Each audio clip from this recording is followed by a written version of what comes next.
holding shares, right? If we doing that at the majority shareholders voting right, then if somebody should get a at least majority shares, then he gets the appointment for director position. You got it? Okay. Let me give you one example.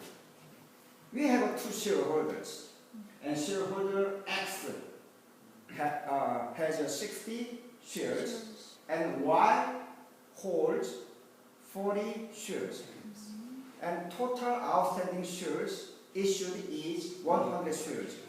Let's just make it simple. Just 100 shares, and X gets 60, and Y gets 40. Okay? And then let's imagine we will appoint two directors for our company. Then who will be our director in this company? Let's look at this one.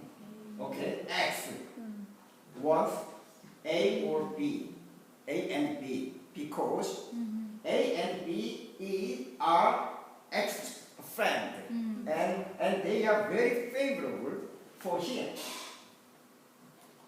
In contrast, Y wants C and D to be his director, because he will always stand by for Y during his director position. That's why this Y wants C and D for director. Can you understand that? Yes. Then who will be director? A or B. If we appoint two directors, then just ordinary voting.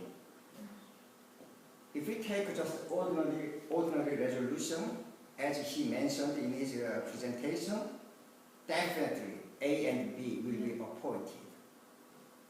Why? Because Why? Because X holds majority shares. Shareholder X can do whatever he wants. Right?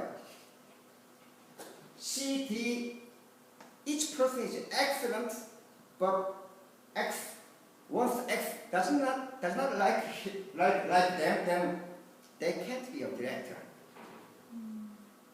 Can you understand that? yes. Okay, let me ask you one thing. If this A and B became director in his company, then A and B, who will A and B take care of? Shareholders X. Right. A and B, never mind this shareholder Y. Because only shareholder X can control, and he can disappoint A and B. So A and B should hear anytime his shareholder X. What if shareholder Y, hey director A, you should do this one. Then director A say, I'm very busy, I'm sorry, man. And what if shareholder X says, you should this one? Oh, my honor, yes, sir. Can you understand it? This happen? Yeah. That's true, this is natural. If we keep going with this story, then this minor shareholder Y cannot appoint any director forever. Then what's going to happen? What's going to be happening? What if X can take money from his company and doing something wrong, but still A and B will try to protect him? And while the company is going down, but they will take their own profits, and the company will going down, and finally maybe bankrupt. And then our shareholder Y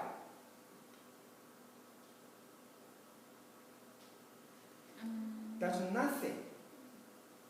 He didn't do anything. anything wrong. But once the company goes bankruptcy, he is supposed to lose all of his money, his investment. He will lose anything. But he has no control. He has no power to change his director, to change company, to change policy, to change management. He can't do anything because his money. X is majority. This is not unfair.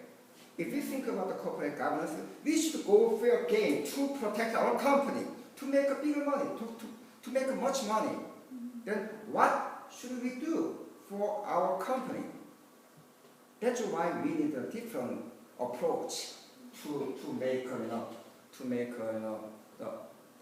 appointment of the director. That's the cumulative voting. If we take a cumulative voting in case of appointment of directors, let's just take a same example. We need to appoint the two directors, and then still we have a majority and minor shareholders and 60 and 40. Then there's no way for C and D under the ordinary resolution, right?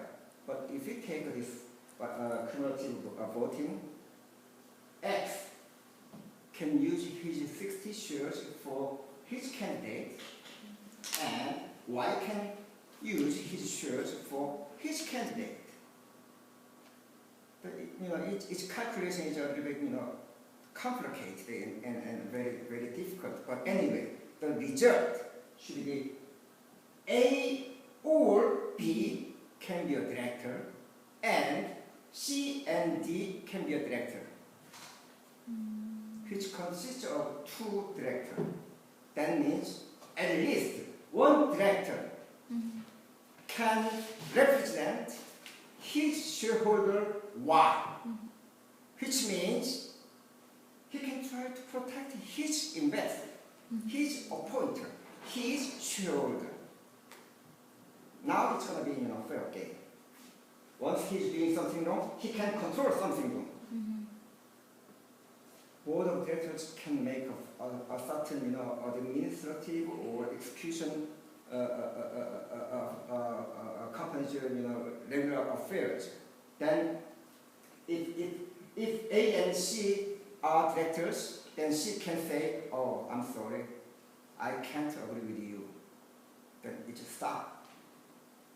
He can protect his shares, his shareholders, his company. So it's checks and balances. He can control. Before we take this cumulative voting, shareholder X can do whatever he wants. But once we take a cumulative voting, he can't do that. He should ask shareholder Y or C or D to agree with him and try to do something. That's why it is controlled under the fair game corporate governance. That's the cumulative voting. Korean KCC adopts this cumulative voting for appointment of director. U.S. same thing. How about your country? I don't know. Have you ever heard about this? Cumulative voting. This is only for appointment of directors. You can't find it for another place. Only for appointment of director. Maybe yes or maybe no.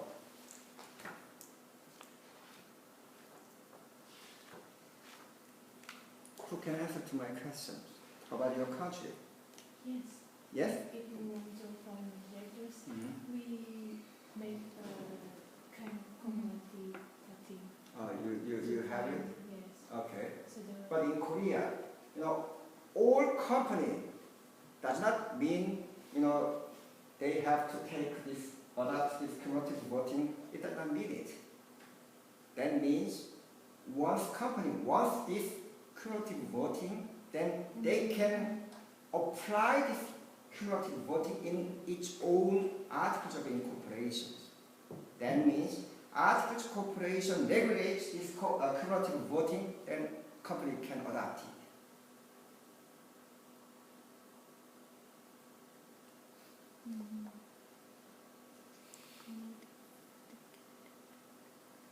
I don't think you are with me.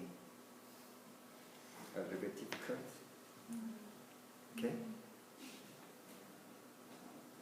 Maya, you understand that?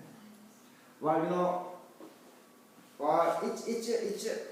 if I show you the calculation how to make this C and D director, then it's going to be a little bit easier to understand, this cumulative voting. Do you want it? Yeah. Do you want it? Yeah. Okay. Then I will try it. Can I delete it? Yes. Okay, please.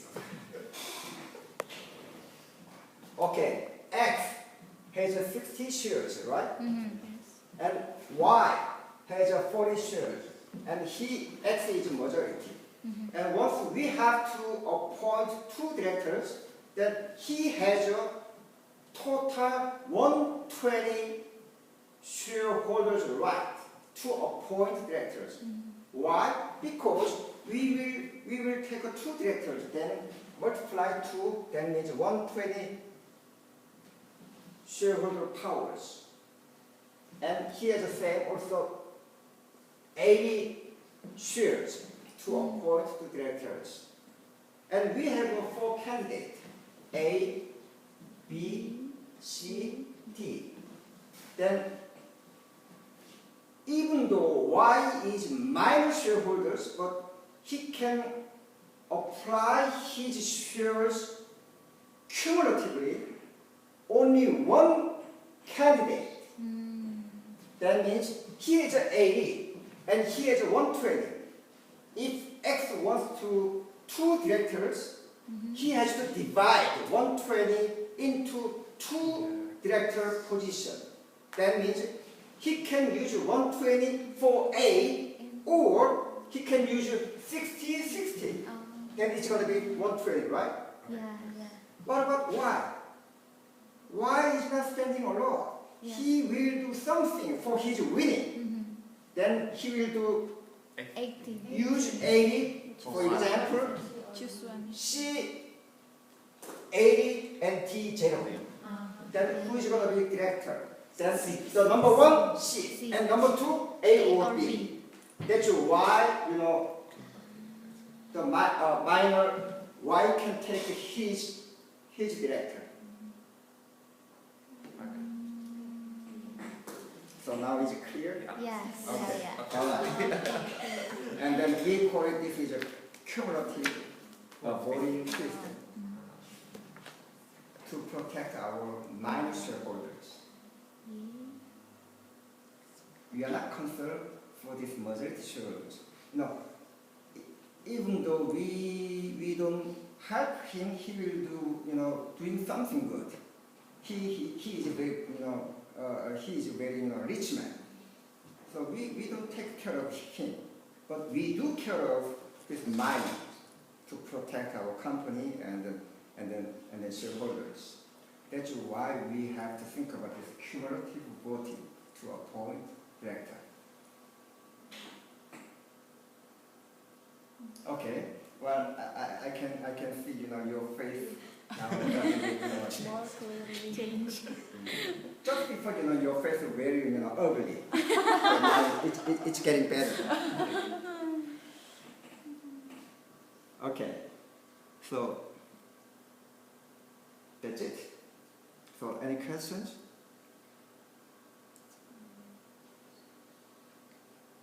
But anyway, don't forget it tonight. So why we need to study or focus on this corporate governance? Because we need to think about the separation of 3 powers, and 3 powers consist of board, directors, and then board and directors are same. Yeah. And then board is board consists of directors. When under the KCC, at least we